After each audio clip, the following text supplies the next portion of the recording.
Here is the 2025 Ram Bighorn Crew Cab 4x4 in red over black. We get a refresh plus a whole new inline 6-cylinder twin turbo engine that replaces the Hemi, and it starts on this trim. Two different outputs. Going into the limited trim is where you could start optioning the high output for the twin turbo.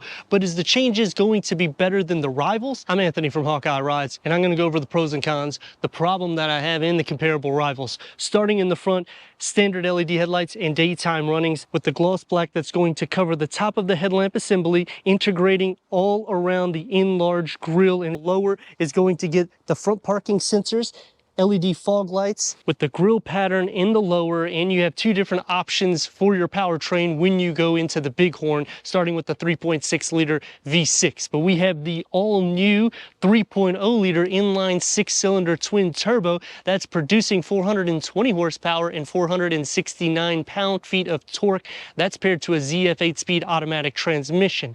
Going against the rivals like Ford, you go into the XLT, that's going to be the most comparable to this trim. You will have three different power options. Going against Chevy and GMC, when you go into the base of them, you're going to be similar to the pricing of this. Going up a tier or two, you're going to be spending more money, but then you also have more power options. And go into the limited trim, you get the high output. Now you're getting 540 horsepower, 521 pound-feet of torque, but it's going to be less torque than the Toyota Tundra's high output. Standard is an 18-inch wheel. You can upgrade to a 20-inch wheel. And towing for the 3.6 liter starts at 6,740 pounds. Optioning this engine will get you 11,560 pounds with a max payload at 1,910. And even with these upgrades, it's not going to be the best in class in towing. It will, however, beat the Toyota Tundra in payload, and they have a new Tungsten, which will be one of the most luxurious in class, which will include massage seats. But then the MSRP is going to be starting near 6 figures. So depending on the trim that you go, this can escalate quite a bit. But when you go into the Bighorn or the Laramie, those are kind of the sweet spot because you're unlocking most of the features, or you can at least option most of the features, except for the high output engine. The rear axle ratio will be a standard 3.21, LED taillights, and the rear is going to get some touch-ups as well, with the Ram badging getting the matte black. The lower will still house the dual exhaust outlets with the spare tire tucked underneath, optional 360-degree reverse camera. The problem that I have is we get a new powertrain. It's a refresh, and yet we're not the best in class for towing and payload. And we lost that V8, so we're just doing it for MPGs. Yes, we get some capabilities, but it would have been better if we would be the best in class. Soft to open, going into 67.4 inches long, 66.4 inches wide, with a total cargo capacity of 53.9 cubic feet and 21.4 inches. We need to go inside, start up this twin turbo so you can hear that exhaust note.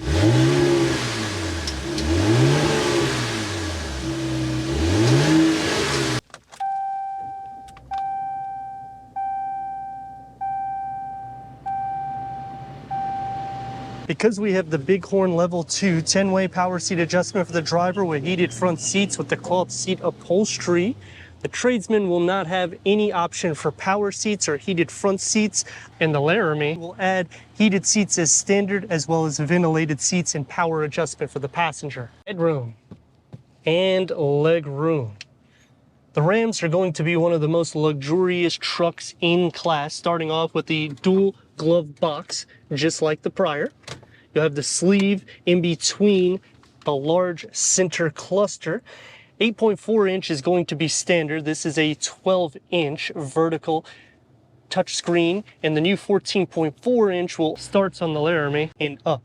Apple CarPlay, Android Auto, 19 speakers through Harman Kardon starts on the Laramie, and Sirius XM, put it into reverse, and we have a reverse camera. It's not going to cover up the full screen. You can zoom in so it lines up for the tow line.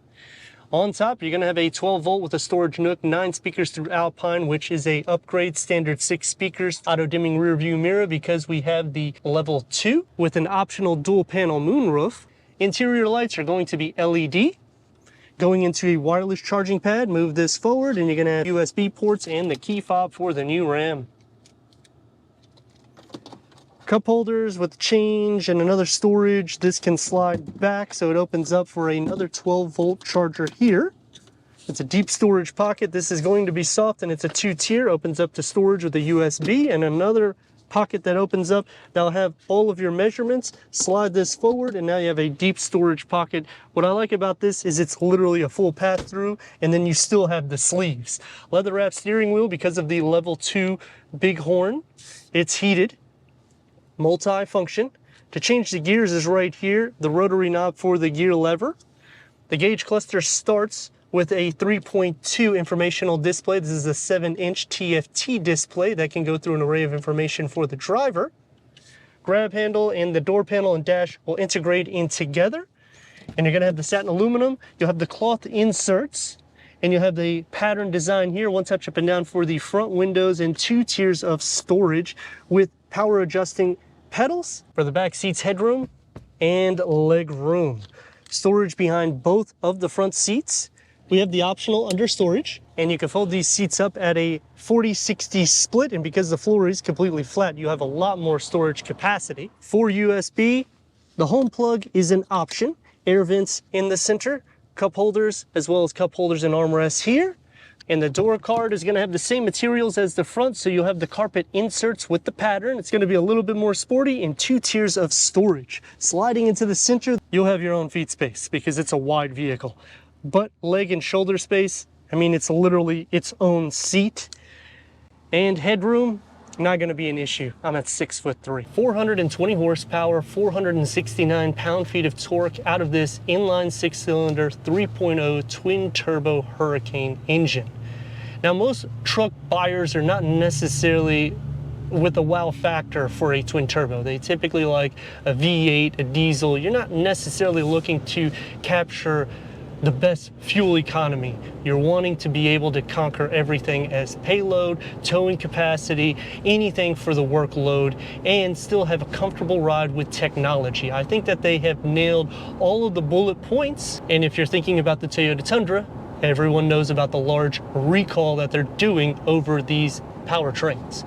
Now, this is completely different to that, and you're gonna get better payload here.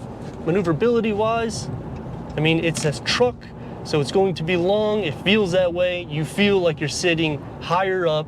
The steering has a little bit of weight to it. Not a huge fan of the side view mirrors because it just feels like it's giving me a little bit of a blind spot because of how large they are. But in the same aspect, I like that it gives you the ability to understand how big this vehicle is, because whenever you're trying to park it, it can be difficult at times because of how long it is. The drive though is very comfortable. They did a great job with retuning and refining the interior. The sound deadening is a lot better as well. It's not as quiet as some of the rivals, but it's definitely stepped up the game. You don't hear the engine at all. And that's gonna take me to my pros and cons. Starting off with the pros, the Ram still boasts the most luxurious cabin amongst all of the trucks.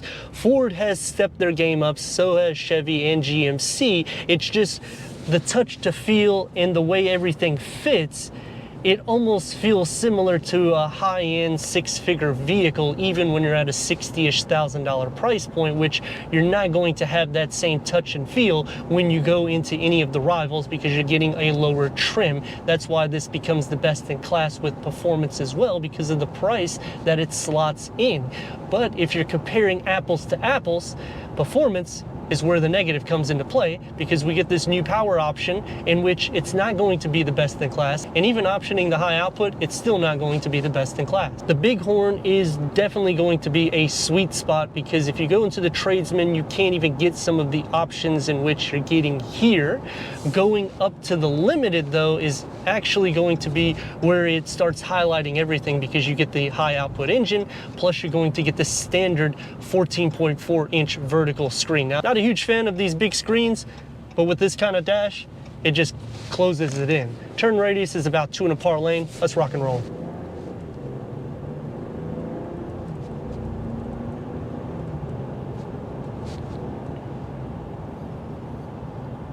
Even pushing it, you don't hear the engine, which, because I am such a huge fan of the Hemi, especially having that exhaust no filter in, it is a little bit of a change. But then when I'm thinking about Ford, it's kind of the same thing. You're not really gonna hear that exhaust note, even when you go into the Coyote V8, because the sound deadening is one of the best in class. And Chevy and GMC kind of do the same thing unless you add a catback exhaust. Taking me to some cons, the increase of price, you're still not getting full features. You have to go into the Laramie in order to actually get a lot more features, which starts pushing you into a $70,000 price threshold.